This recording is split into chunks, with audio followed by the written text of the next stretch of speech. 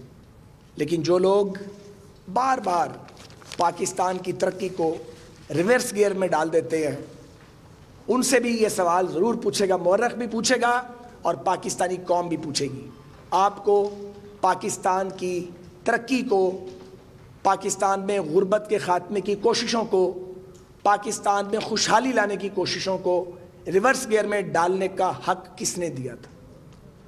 آخری بات, ہمیں اندازہ تھا کہ سی پیک کو پاکستان میں لانے کی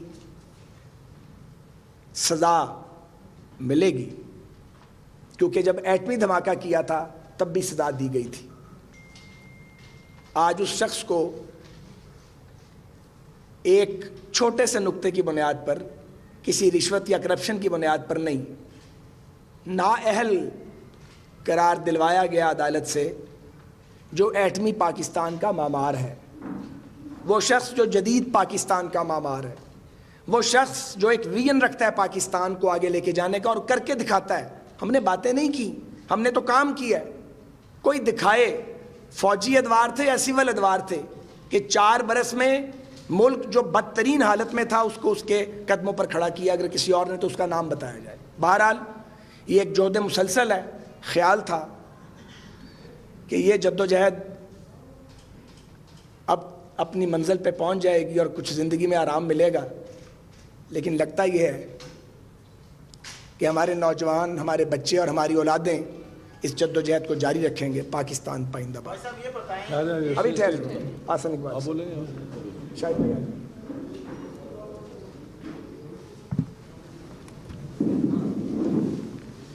تقریباً ساری باتیں میرے کلیگز نے کر دی ہیں. ہم نے چند ہفتے پہلے بھی اپنا مقدمہ پاکستان کے عوام کے سامنے رکھ دیا تھا اور یہ کہا تھا کہ انصاف کی توقع ہم نہیں رکھتے, اور آج اس ججمنٹ نے ثابت کر دیا. ہم سپریم کورٹ کو بالکل ریڈیکیول نہیں کرنا چاہتے, ہم اس کو قانونی طور پہ چیلنج کریں گے, لیکن یہ ضروری ہے کہ حقائق پاکستان کے عوام کے سامنے رکھے جائیں, اور اپنا دفاع کرنا, حقائق پاکستان کے عوام کے سامنے رکھنا, یہ ہمارا حق ہے, یہ ہم سے کوئی نہیں لے سکتا. اور آج ملک کی بدنصیبی یہ ہے کہ ایک وزیر اعظم کو ڈسکوالیفائی اس بات پر کیا گیا کہ اس نے اپنے بیٹے سے پیسے نہیں لیے. یہ کسی نے نہیں کہا کہ پیسے لے لیے یا کوئی رشوت لے لی یا کوئی کرپشن کر دی. کہ آپ ایک کمپنی کے چیئرمین تھے, جس کمپنی کا مالک آپ کا بیٹا تھا, کوئی اور نہیں تھا. آپ کو 10,000 تنخواہ ملنی تھی, 10,000 درہم 2 لاکھ سے بھی کم اس زمانے میں تھے, اور چونکہ آپ نے وہ پیسے نہیں لیے تو وہ آپ کا ایسٹ بن گیا, اور آپ نے ڈکلیئر نہیں کیے تو آپ ڈسکوالیفائی ہو گئے. کیا عقل اس بات کو تسلیم کرتی ہے؟ مجھے آپ بتائیں. میں نے خود بیان دیا, اور یہ وہ والیوم 9 کا 134 نمبر ہے. آپ ان کاغذوں کو دیکھ لیں. یہ وہ بنیاد بنی ہے, یہ جس پہ کوئی آتھینٹیکیشن نہیں ہے, کسی کا نام نہیں ہے, اور ان کاغذات کے مطابق یہ شاید لکھا ہوا ہے کہ یہ رقم ادا کر دی گئی تھی. اور یہ مشکل کام نہیں تھا. جو یہ آپ اگر سرٹیفکیٹ حاصل کر سکتے ہیں جس میں لکھا ہوا ہے کہ یہ وہاں پر بورڈ آف چیئرمین کے چیئرمین آف دا بورڈ تھے 2007 سے، تو وہاں سے اس کمپنی کے اکاؤنٹس بھی حاصل کیے جا سکتے تھے، اور جو کمپنی کا وائنڈنگ کا پروسیس 2013 میں شروع ہو چکا تھا، جنوری 2013 میں۔ تو آج ملک میں انتشار بات کہاں سے شروع ہوئی؟ گاڈ فادر سے شروع ہوئی، مافیا تک پہنچی، اور آخر میں کہ آپ نے 10,000 درم جو آپ کے بنتے تھے آپ نے نہیں لیے تو آپ کو ڈسکوالیفائی کرتے ہیں۔ میرا خیال ہے تاریخ اس کو قبول نہیں کرے گی، میں معذرت سے کہتا ہوں۔ تاریخ نے ماضی میں بھی بہت سے تاریخ فیصلے قبول نہیں کیے، اور یہ اس باب میں ایک اضافہ ہے۔ یہ بنیادی بات ہے۔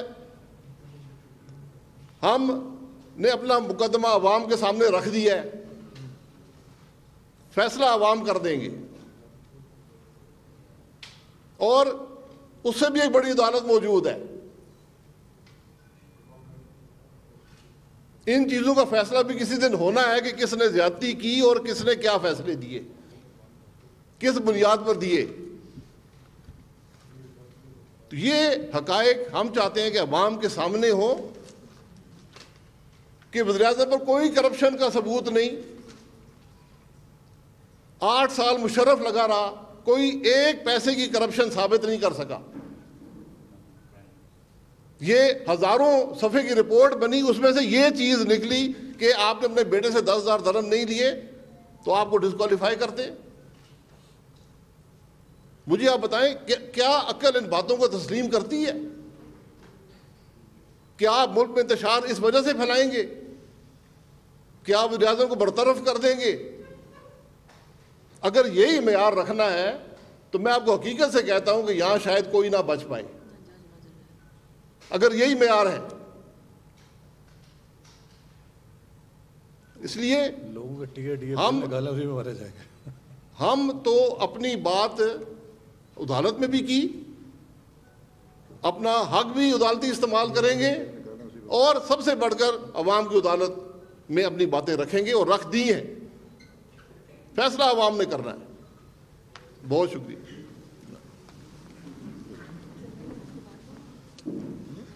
ادھر آ جائیں۔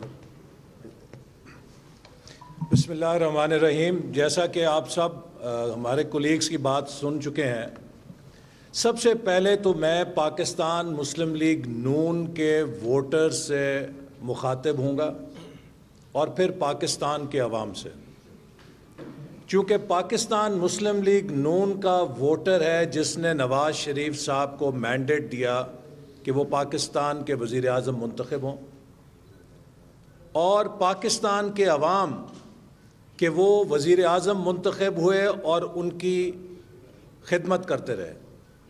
تو آج میرا پاکستان مسلم لیگ نون کے ممبر کی حیثیت سے سپریم کورٹ کے فیصلے کے نتیجے میں اپنی قیادت پہ اعتماد 10 گنا بڑھ گیا ہے۔ میں 1988 میں وزیر اعظم نواز شریف کے سیاسی سفر میں شریک ہوا تھا، جب امریکہ سے پڑھ کر آیا اور محمد خان جنیجو کی حکومت کو برطرف کیا گیا، اور شاید وہ محمد خان جنیجو کے جسے آج سیاسی اور جمہوری تاریخ میں کہا جاتا ہے کہ پاکستان کے سب سے معصوم ترین وزیر اعظم تھے، دیانتدار بھی تھے، اور انہیں بھی چور اور ڈاکو بنا کے برطرف کیا گیا۔ اس چیز نے میرے اوپر بہت اثر ڈالا، اور میں نے نواز شریف صاحب کے سیاسی قافلے میں شمولیت اختیار کی۔ میں یہ بات دکھ کے ساتھ کہنا چاہتا ہوں کہ یہ بال سفید ہو گئے ہیں، پوری زندگی اس سفر میں گزار دی ہے۔ آج ہم پھر 1988 کی وہ جون کی گھڑی میں کھڑے ہیں۔ 30 سال میں پاکستان کو ہم آگے نہیں لے کر جا سکے۔ افغانستان کے اندر سیکیورٹی آف ٹینیور اسٹیبلش ہو گیا کہ وہ جو کارزئی صاحب 6 سال پورے کر گئے، اب اشرف غنی صاحب 6 سال پورے کریں گے، اور اگلا بھی 6 سال پورے کرے گا۔ ہمیں 70 سال ہو گئے ہیں کہ اس عہدے میں کیا مینوفیکچرنگ ڈیفیکٹ ہے کہ پاکستان کا کوئی وزیر اعظم اس اہل نہیں کہ وہ اپنے 5 سال پورے کر سکے. اور آپ نے دیکھا کہ یہ جو ابھی شاہد خاقان عباسی صاحب نے آپ کو تفصیل بتائی کہ عمران خان صاحب اور ان کے جو ساتھی ہیں وہ شروع ہوئے کہ جناب 50 ارب روپے کی کرپشن، پتہ نہیں پھر 10 ارب کی کرپشن، پھر وہ 4 فلیٹ جی اتنے ارب کی مالیت کے اور کیا کیا. اور آج جب یہ فیصلہ آیا تو مجھے لگا وہ محاورہ یاد آ گیا کہ کھودا پہاڑ نکلا چوہا اور وہ بھی مرا ہوا. یعنی کہ جو پریئر تھی کہ جناب یہ نواز شریف صاحب لندن کے 4 فلیٹوں کے مالک ہیں، پریئر یہ تھی کہ جناب نواز شریف صاحب نے جتنی کرپشن کی ہے پاکستان میں اتنی کسی نے نہیں کی. جو پریئر تھی کہ پاکستان کے اندر ان کے پاس جتنی دولت ہے اس کا انہوں نے اظہار نہیں کیا اپنے ٹیکس ریٹرنز کے اندر. تو اگر یہ نااہلیت اس بنیاد کے اوپر ہوتی کہ کوئی قطعیت کے ساتھ اس جے آئی ٹی کی رپورٹ کی روشنی میں عدالت کہتی کہ یہ ہمارے پاس واضح اور 2 ٹوک ثبوت آ گیا ہے کہ نواز شریف صاحب ان فلیٹس کے مالک ہیں اس لیے ہم نااہل کر رہے ہیں، تو کچھ شرمساری ہوتی ہے ہمیں آج. اگر عدالت کے فیصلے میں یہ ہوتا کہ جناب اتنے کروڑ کے اثاثے ہم نے آپ کے دیکھے ہیں، جو آپ نے اتنے ارب کے اثاثے ہیں ان کو اپنی ڈیکلریشن میں شامل نہیں کیا تھا تو ہم آپ کو نااہل کر رہے ہیں، تو کوئی بات ہوتی. نااہل کیا جا رہا ہے 20 کروڑ عوام کے منتخب وزیر اعظم کو، جو ایک نیوکلیئر کنٹری کا وزیر اعظم ہے. کس بنیاد پہ کہ 10,000 درہم کی تنخواہ آپ نے اپنے بیٹے کی کمپنی سے، جو اس کے آپ چیئرمین تھے، وصول نہیں کی. آپ وصول کر سکتے تھے، لہٰذا وہ آپ کا اکاؤنٹ ریسیویبل تھا اور لہٰذا آپ کا ایسٹ تھا، اور آپ نے اس کو ڈکلیئر نہیں کیا. میں آپ کو یہ عرض کرنا چاہتا ہوں کہ چلے اگر میرے جیسا کوئی غریب آدمی 10,000 درہم کو ڈکلیئر نہ کرے تو وہ میرے ایسٹس کا شاید 20% یا 30% بنے گا. اگر یہ مان بھی لیا جائے کہ 10,000 درہم ان کے ریسیویبل تھے اور انہوں نے ان کو ڈکلیئر نہیں کیا، جو 2 لاکھ روپے یا 2.25 لاکھ روپے مالیت بنتی ہے، اگر آپ وزیر اعظم نواز شریف صاحب کی ویلتھ سٹیٹمنٹ اور وہ ڈیکلریشن دیکھیں جو انہوں نے الیکشن کمیشن کو دیا ہے، تو میرا خیال ہے اس میں کروڑوں مالیت کے اثاثے ظاہر کیے گئے ہیں. کروڑوں روپے کے مالیت کے اثاثے ظاہر کیے گئے ہیں. کیا یہ عقل مانتی ہے کہ جہاں انہوں نے جتنے کروڑ کے مالیت کے اثاثے ظاہر کیے اس میں 2.25 لاکھ روپے اور ظاہر کر دینے سے ان کے اوپر کوئی تلوار گر جانی تھی؟ 2 لاکھ یا 2.25 لاکھ اگر انہوں نے مینشن نہیں کیے تو ان کی جو ویلتھ سٹیٹمنٹ یا ویلتھ سٹیٹس ہے اس میں کیا کوالٹیٹیو چینج آ جاتی ہے جس کو وہ چھپا رہے تھے. اگر آپ کی یہ بات درست بھی مان لی جائے تو یہ ایک اتنی چھوٹی اومیشن ہوگی کہ شاید کوئی اتنی بڑی عدالت اس کو اپنے زیر غور لانے کے قابل بھی نہیں سمجھے گی. ایک ہیومن ایرر کے طور پہ یا ایرر آف اومیشن کے طور پہ آپ اس کو اوور لک کر دیں گے.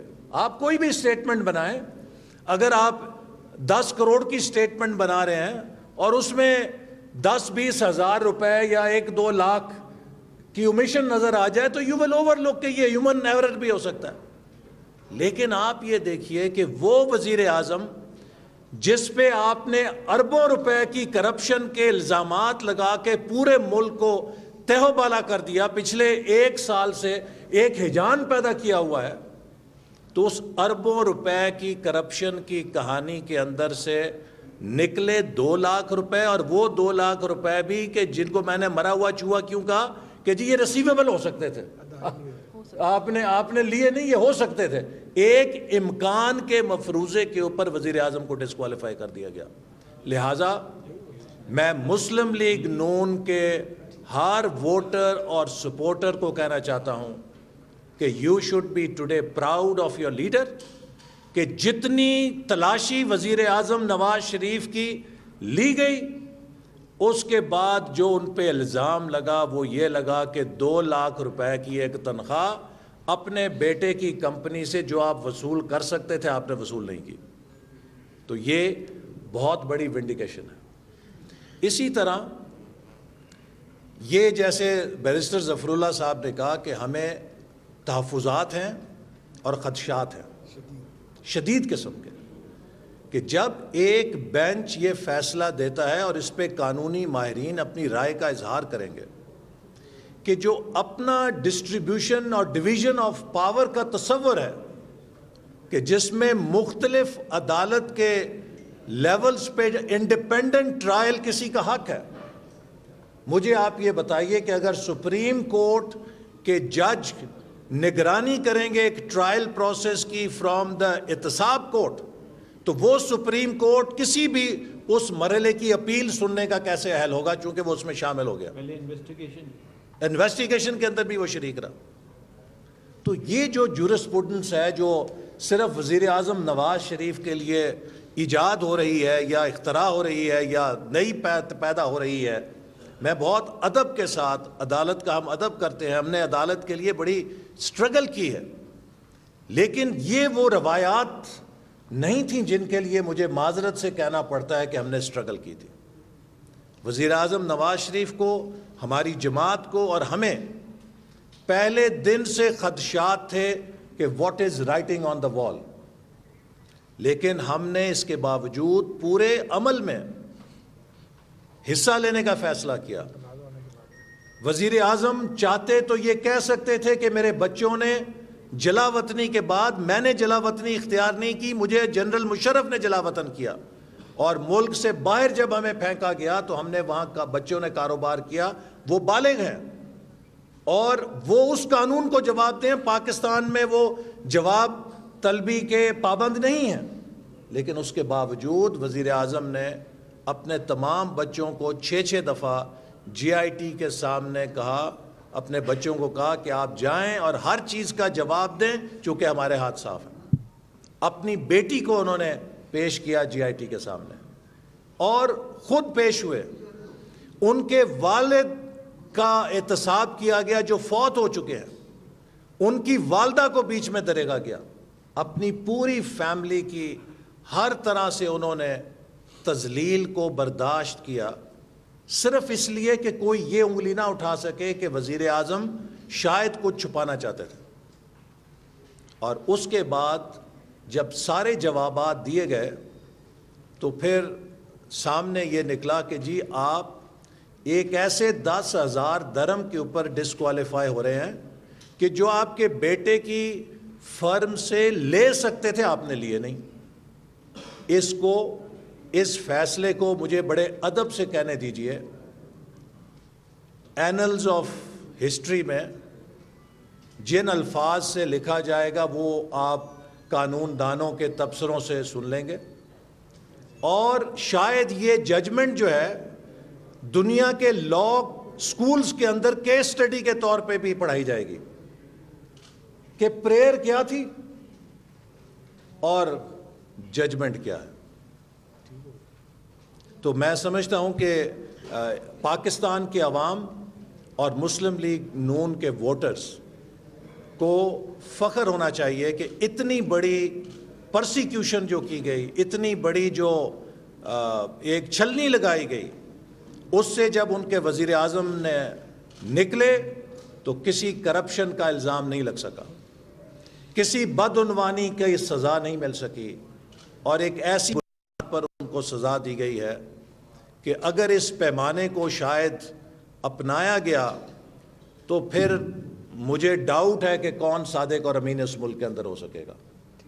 تو میں انہی الفاظ کے ساتھ ایک بات یہ کہنا چاہوں گا کہ وزیر اعظم نواز شریف نے آج اپنی پارٹی کے ساتھ جو میٹنگ ہوئی اس میں 2 ٹوک الفاظ میں کہا ہے کہ ہم پاکستان کے عوام کے مینڈیٹ کا دفاع کریں گے، اور انشاءاللہ تعالی مسلم لیگ نون کی حکومت 4 جون 2018 تک اپنا مینڈیٹ مکمل کرے گی، اور ہم اپنے قانونی اور آئینی آپشنز کو استعمال کریں گے۔ خواجہ صاحب ایک منٹ، میں صرف ایک چیز ابھی آپ کو سوال ملتے ہیں، صرف میں یہ کہنا چاہ رہی ہوں، ایک بات ایڈ کرنا چاہ رہی ہوں۔ بسم اللہ الرحمن الرحیم۔ کہ وزیر اعظم پاکستان کا جرم یہ تھا کہ وہ وزیر اعظم پاکستان بنے اور بار بار بنے، لیکن کسی بھی وزیر اعظم کو تو گھر بھیجا جا سکتا ہے، لیکن پاکستان مسلم لیگ نون کے لیڈر محمد نواز شریف کو کوئی گھر نہیں بھیج سکتا۔ وہ اپنی پوری طاقت سے واپس لوٹ کے آئیں گے اور عوام ان کو ان کا یہ حق دلوائیں گے۔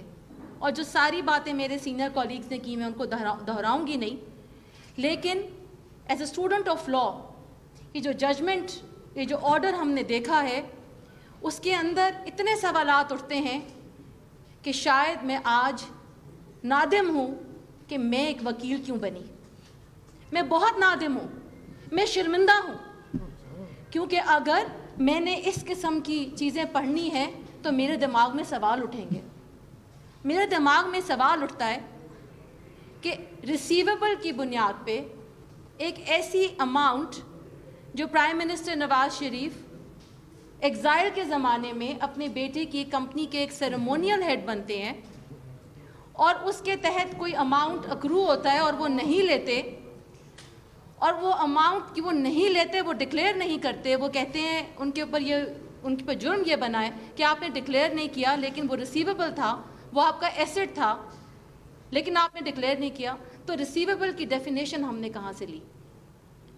نیشنل اکاؤنٹیبلٹی کا جو لا ہے اس میں جو ایسٹس کی ڈیفینیشن دی ہے اس میں ریسیویبل موجود نہیں ہے۔ جو نیشنل پیمنٹ سسٹم ہے پورے پاکستان کا، جو پوری دنیا میں چلتا ہے، اس میں جو پیسہ آتا ہے صرف وہ پیسہ ڈکلیئر کیا جاتا ہے۔ تو یہ سارے جو لیگل سٹرکچرز ہیں ان سے ہٹ کر اگر کوئی طریقہ کار استعمال کیا گیا ہے تو اس کے اوپر ہم سوال اٹھائیں گے اور ہم ضرور اپنا مدعا لے کے جائیں گے۔ شکریہ۔ سب کے سنیں جی، ادھر سے آ رہے ہیں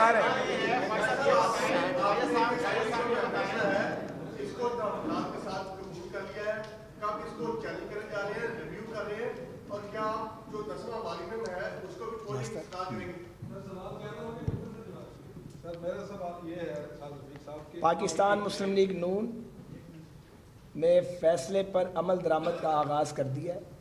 فیصلہ قابل قبول نہیں ہے، ہمارے اعتراضات ہیں، ہمارے تحفظات ہیں، اور صدر جماعت اپنے قانونی مشیروں سے مشاورت کر رہے ہیں ریویو پٹیشن کے حوالے سے۔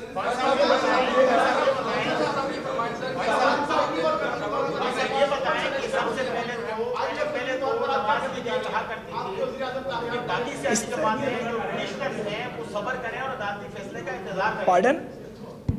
آپ کے تمام لوگ وزراء یہ کہا کرتے تھے کہ جو پٹیشنرز ہیں یا جو اعتراض کرنے والے ہیں، الزام لگانے والے ہیں، کرپشن کی جو دیواریں کھڑی کرنے کا الزام لگا رہے ہیں، وہ عدالتی فیصلے کا انتظار کریں اور عدالت جو فیصلہ کرے گی وہ سب کو قبول ہوگا۔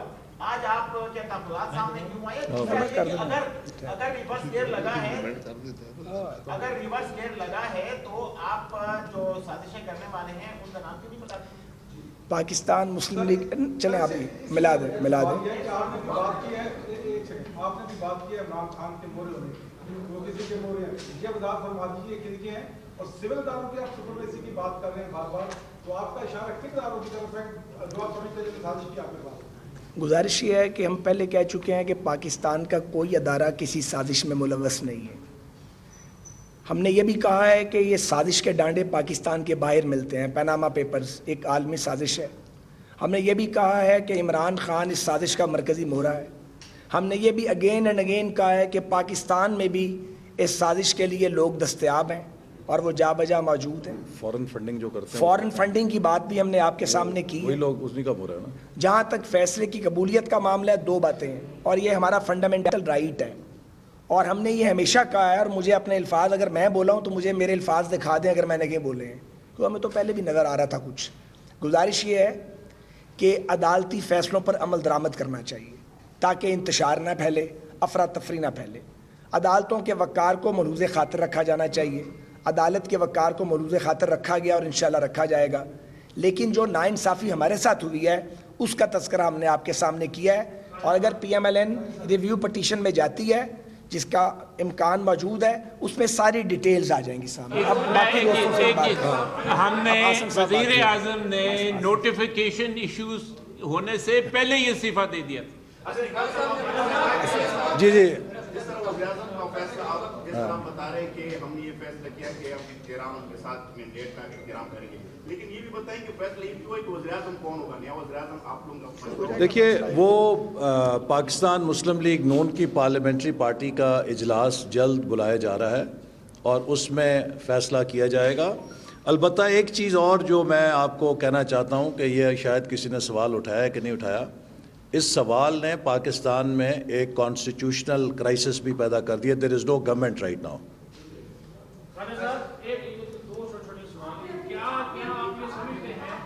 ایک ایک کر کے اس طرح سارے بولیں گے تو بات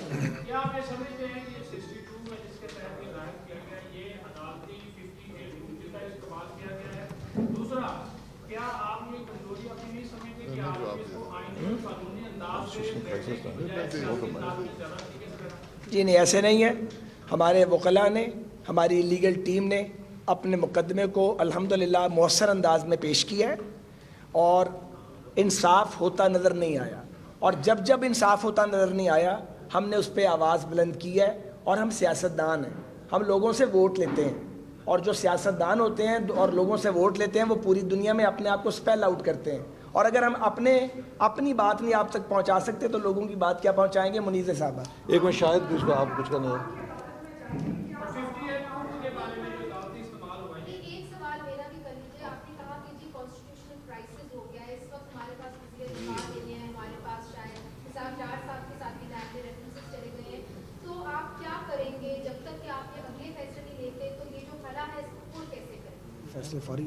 دیکھیے, یہ تو اس وقت آئین کے مطابق ہم چلیں گے, اور صدر صاحب جو ہی قومی اسمبلی کا اجلاس بلائیں گے for the election of the new parliamentary leader, اس کو ہم فالو کریں گے. لیکن میں جو بات آپ کو کہہ رہا ہوں, اس سپریم کورٹ کے فیصلے میں اس چیز کو مد نظر نہیں رکھا گیا کہ جو اگلا عمل ہے اس کے درمیان ویکیوم کیسے فل ہوگا. چونکہ پرائم منسٹر اس صورت میں جب انہیں نااہل کیا گیا یا انیلیجبل کیا گیا, he ceases to be the member of the National Assembly, اور پرائم منسٹر کے عہدہ چھوڑتے ساتھ ہی ان کی کابینہ بھی ختم ہو جاتی ہے. تو اس وقت پاکستان میں نہ کوئی پرائم منسٹر ہے, نہ پاکستان میں کوئی کابینہ ہے, اور جو ہی صدر صاحب نیا عمل شروع کریں گے تو اس کے بعد یہ ایفیکٹ ہو جائے گا. لیکن میں ایک اور آپ کو آئین کے مطابق جو عمل ہے اس کے مطابق ہم کر لیں گے. لیکن اس ایک فیصلے کے اندر اس چیز کو پیش نظر نہیں رکھا گیا کہ یہ ٹرانزیشن کیسے ہوئے گی. جب آپ یہ کہہ رہے ہیں کہ انصاف ہوتا ہوا نظر نہیں آیا, تو اب اگر مسلم لیگ نون ریویو پٹیشن دائر کرتی ہے تو آپ کس توقع کے تحت دوبارہ سپریم کورٹ سے رجوع کر رہے ہیں؟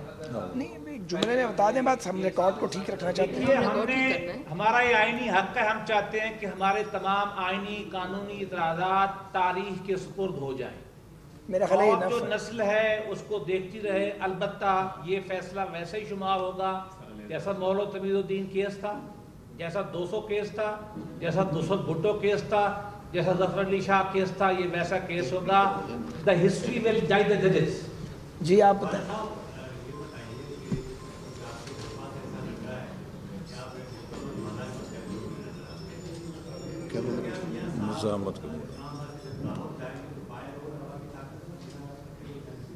نہیں, اس کا بھی کوئی فیصلہ نہیں ہوا جی.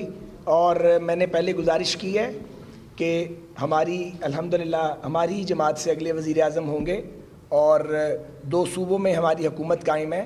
ہماری لارجسٹ پولیٹیکل پارٹی ہے پاکستان کی. سو جو بھی ہمارے ساتھ کیا گیا ہے اس کا رد عمل ویسا بالکل نہیں ہوگا اور ہم ہوش اور تدبر کے ساتھ پیش قدمی کریں گے، لیکن عوام سے رجوع ڈیفینیٹلی کریں گے اور عوام ہی کی عدالت میں بھی یہ فیصلہ جائے گا۔ ذرا چوہدری نثار صاحب کا سوال ہے لڑ دیو ذرا جی۔ نثار صاحب نے جو پرائم منسٹر کو کہا تھا، جو انہوں نے گزارشات پیش کی تھی، آج 2 دفعہ ملاقات ہوئی ہے چودھری نثار صاحب کی، تو کیا پرائم منسٹر اور جو حکومتی جماعت ہے وہ اسی طرح عمل کر رہی ہے؟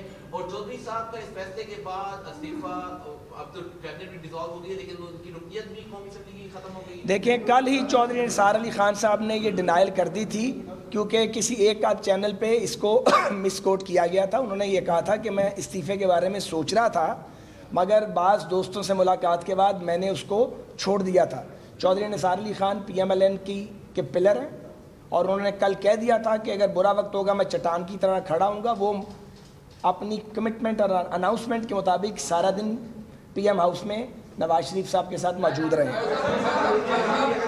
شاہد خاقان آپ ذرا شاہد خاقان صاحب سے سوال شاہد بھائی سے۔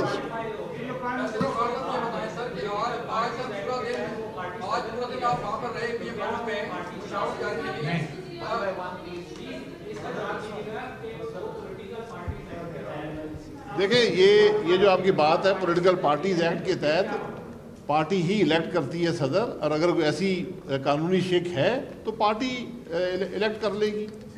دیکھیے ہم نے ان چیزوں کا جنرل مشرف کے دور میں سامنا کیا ہوا ہے، اور اس وقت بھی مصنوعی طور پہ پرائم منسٹر نواز شریف کو پارٹی کے عہدوں سے علیحدہ کرنے کی کوشش کی گئی تھی، لیکن وہ کامیاب نہیں ہوئی۔ ان کی قیادت پر اس وقت کراچی سے لے کر گلگت تک مسلم لیگ نون کے ہر کارکن کو اعتماد ہے، اور انشاءاللہ ان کی لیڈرشپ میں اور مسلم لیگ نون کی جو منزل ہے ایک حقیقی جمہوری پاکستان، اس کی قیادت وزیر اعظم نواز شریف کرتے رہیں گے۔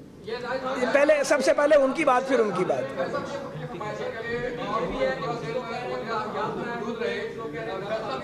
ارشد بھائی ایک سیکنڈ ابھی۔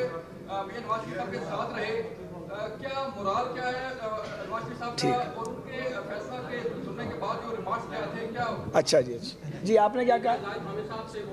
پھر زاہد بھائی بتاتے ہیں، ایک سیکنڈ۔ مورال اور میاں نواز شریف، تو مورال ان کا کوہ ہمالیہ کی طرح الحمدللہ بلند ہے، اور مولانا فضل الرحمان صاحب وہاں موجود تھے اور انہوں نے وہاں ایک کہاوت بھی سنائی جس کا مطلب یہ تھا کہ آپ کے ساتھ کون سا یہ پہلی بار ہوا ہے۔ ہمیں تو عادت ہو گئی ہے، ہر بار گر کے اٹھتے ہیں اور اس کے بعد پھر جمہوریت کا علم اٹھا کے چل پڑتے ہیں، لیکن اس بار یہ علم اس انداز میں اٹھایا جائے گا کہ انتخاب صرف محض برائے انتخاب نہ ہو، کیونکہ لوگ ووٹ دے دے کے تھک گئے ہیں، ہم ووٹ لے لے کے تھک گئے ہیں۔ جب ہم ریفارمز لاتے ہیں، بیٹرمنٹ لاتے ہیں، کہیں نہ کہیں سے کوئی نہ کوئی حملہ ہو جاتا ہے، تو یہ حملوں کا راستہ بند کرنا پڑے گا۔ اس کے لیے کچھ نئی شرائط اور کچھ نئی ٹرمز جو ہیں اس ملک میں ان کو وضع کرنا پڑے گا۔ میرا خیال ہے thank you very much. Thank you جی، بہت شکریہ۔ مسلم لیگ نواز کے رہنماؤں کی گفتگو آپ نے اس وقت ملاحظہ کی، اور ان کا یہ کہنا تھا کہ عامر کی باقیات ہیں، نااہلی ہوئی لیکن انہیں نکالا نہیں جا سکا۔ 62 اور 63 آئین میں تجاوزات ہیں، اس فیصلے کو قبول نہیں کر رہے، لیکن اس فیصلے پر ہم نے عمل درآمد تو کر لیا ہے۔ وزیر اعظم کی نااہلی تاریخ کی بدقسمتی اور سازش قرار دی گئی ہے اس وقت لیگی رہنماؤں کی جانب سے، جنہوں نے ابھی میڈیا کو بریفنگ دی۔ خواجہ سعد رفیع کا یہ کہنا ہے کہ انصاف نہیں ہوا، عوام کے حق کے حاکمیت کو پامال کیا گیا، جبکہ بیرسٹر ظفر اللہ کا یہ کہنا تھا کہ وزیر اعظم کو کرپشن پر نہیں بلکہ کمپنی سے تنخواہ لینے پر نااہل قرار دیا گیا ہے۔